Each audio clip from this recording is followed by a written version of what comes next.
जय हिंद साथियों। आज हम बात करते हैं हसन खां मेवाती यानी शान-ए-मेवात, एक ऐसे बहादुर शख्सियत के बारे में अपन बात कर रहे हैं जिसने वफादारी और बहादुरी की मिसाल कायम की थी।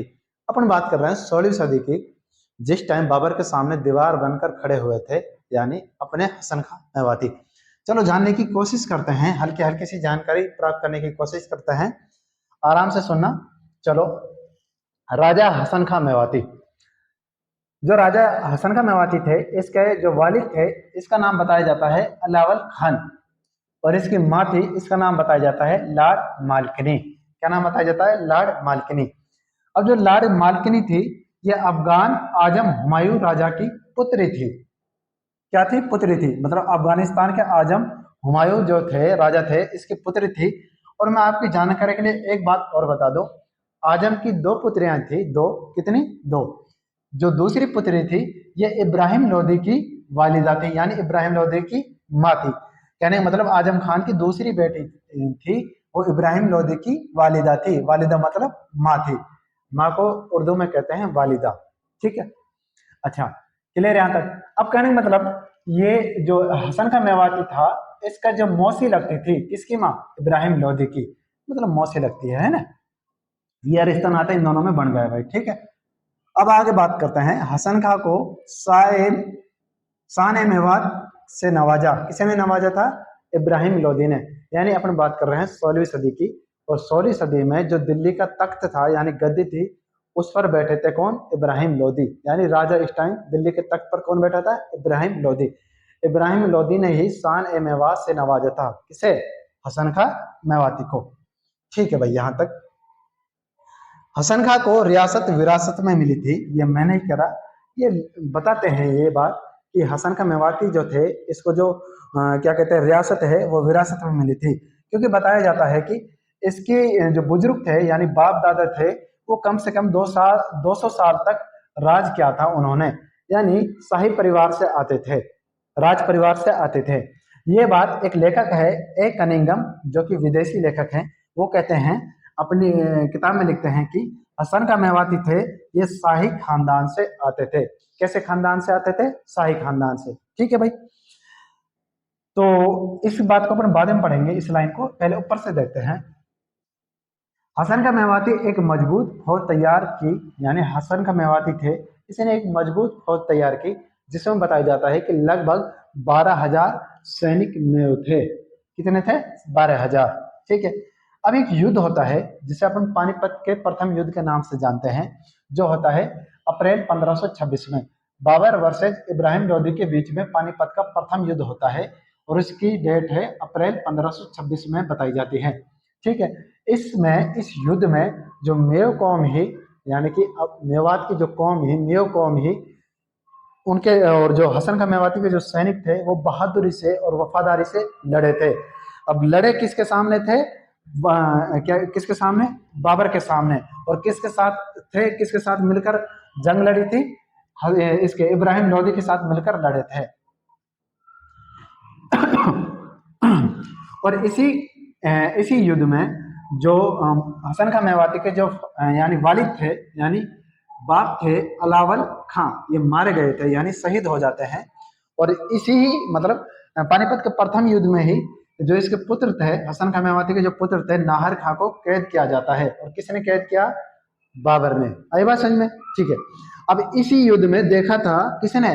बाबर ने देखा था कि जो ये हसन खां मेवाती हैं और इसके साथ जो सैनिक हैं, यानी मेव कौम है, ये तो बहुत बहादुर है और वफादारी से लड़ाई लड़े, यानी जंग लड़े। क्यों ना इसके इसके पास पैगाम भेजा जाए और इसको बुलाया जाए अपनी तरफ। तो अपनी सैनिकों में से बाबर क्या करता है कि 2 सिपह सलार भेजते हैं। किसके पास? हसन खां मेवाती के पास। और उसे दावत देते हैं कि आप मेरे इसमें सैनिकों में शामिल हो जाए, आपको मैं सिपह सलार बना दूंगा और एक टुकड़ी दे दूंगा। कहने का मतलब, और उसे दावत देते हैं कि आप भी इस्लाम में हो, मैं भी इस्लाम में हूँ, यानी मैं भी मुसलमान हूँ और आप भी मुस्लिम हो, तो आप मेरी तरफ से लड़ाई लड़ें। लेकिन इस बात को नकारते हुए हसन खां मेवाती क्या करते हैं? वफादारी का और बहादुरी का परिचय देते हैं, और वो कहते हैं कि हम अपने देश के लिए ही लड़ेंगे, और बाहर से जो आक्रमणकारी आ रहे हैं, उनके सामने हम दीवार बनकर खड़े रहेंगे। कहने का मतलब, इस टाइम जो हसन का मेवाती थे वो साथ देते किसका, राणा सांगा के, जो कि अपने यहाँ का ही राजा था। आई बात समझ में। तो अपने यहाँ थे नाहर, मतलब जो हसन खां मेवाती के जो लड़का था नाहर खां को कैद कर लिया जाता है पानीपत के प्रथम युद्ध में, ठीक है। तो इसी टाइम तुजुक ए बाबरी में, यानी बाबर की जो किताब है तुजुक ए बाबरी में बाबर लिखते हैं कि इस टाइम, जिस टाइम ये युद्ध हुआ था, अब ये एक बात ध्यान रखना, ये युद्ध हुआ था अप्रैल 1526, यानी अप्रैल। इस टाइम अप्रैल में गर्मी ज्यादा होती है, बेसिक सी बात है, जाहिर सी बात है, सबको पता है कि इस टाइम गर्मी ज्यादा है। तो इस टाइम लिखते हैं तुजुक ए बाबरी में, बाबर लिखते हैं कि इस टाइम न तो हमें खाने के लिए अन्न था और पीने के लिए पानी भी नहीं था, यानी हमारे घोड़ों के लिए, हमारे लिए पानी भी इस टाइम नहीं था, क्योंकि गर्मी बहुत ज्यादा थी। तो एक साल रुकने के बाद 15 मार्च 1527 में, अब बात कर रहे हैं 1527 की, ये 1526 में हुआ था पानीपत का प्रथम युद्ध और 1527 में हुआ था खानवा का युद्ध। तो एक जगह है बयाना, इस जगह पर ये युद्ध हुआ था। और बयाना में सबको पता है कि मेवात के मेयो लोग बहुत ज्यादा रहते थे उस टाइम। तो इस टाइम भी जो हसन खां मेवाती के जो क्या कहते हैं सैनिक थे, उन्होंने बहादुरी का परिचय दिया। अब इससे पहले, इस युद्ध से पहले बाबर ने अपने दो सिपह सलार यानी सैनिक, एक का नाम शेख जमाली और दूसरे का नाम मुल्ला तारिक अली को भेजा था यहाँ पर, कहाँ पर, बयाना में।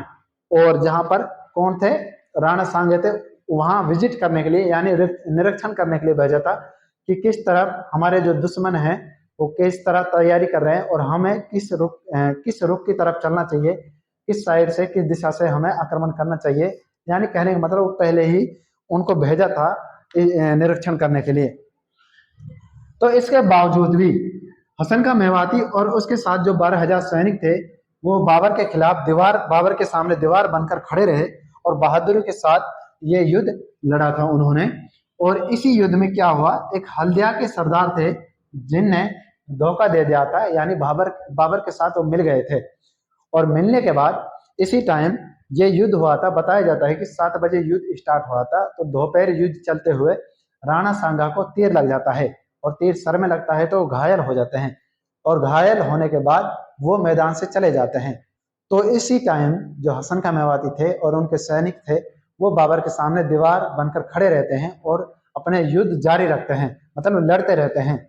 तो इसी युद्ध में, पानीपत के प्रथम युद्ध में भी और खानवा के युद्ध में भी बाबर तोप का इस्तेमाल करता है, यानी बारूद का इस्तेमाल भी करता है, गोले का इस्तेमाल करता है।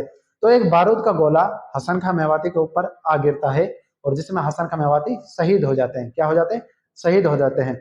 इसलिए हम 15 मार्च को हसन खां मेवाती शहीद दिवस भी मनाते हैं। तो ये तो हो गई एक बहादुर और क्या कहते हैं वफादार एक ऐसे योद्धा के बारे में जिन्होंने अपने देश के लिए खुशी खुशी युद्ध में अपनी जान न्यौछावर कर दी और देश के लिए प्राण दे दिए और वफादारी के साथ हिंदुस्तान के लिए अपने जान दी थी। अब बात करते हैं भाइयों, राजनीति के प्रेजेंट टाइम में क्या चल रहा है।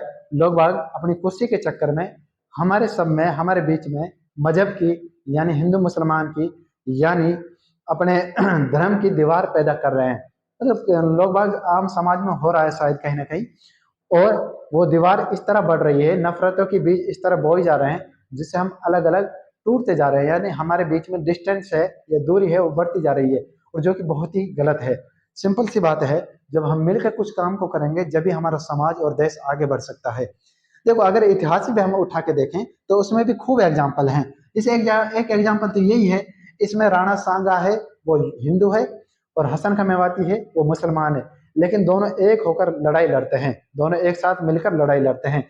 और सामने कौन है, बाबर है जो कि मुसलमान है। अकबर है उसका सेनापति कौन होता है, मुसलमान है। दोनों मिलकर लड़ते, महान अकबर जैसे सेनापति ना खड़े हो। तो ऐसे ही है, इन सब ने प्रेजेंट में है जो नफरत के बीज बोए जा रहे हैं, आने वाले भविष्य में अपने निजी ज्यादा से ज्यादा 50 साल की बताई जा रही है, 60 साल लगा रहे, उसके बाद 25 साल हम क्या नफरतों में काटे, दूसरे के बीच में कड़वास के बीज बोकर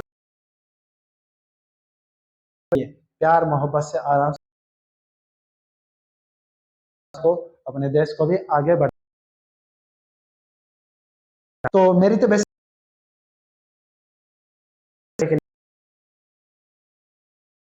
और मेवात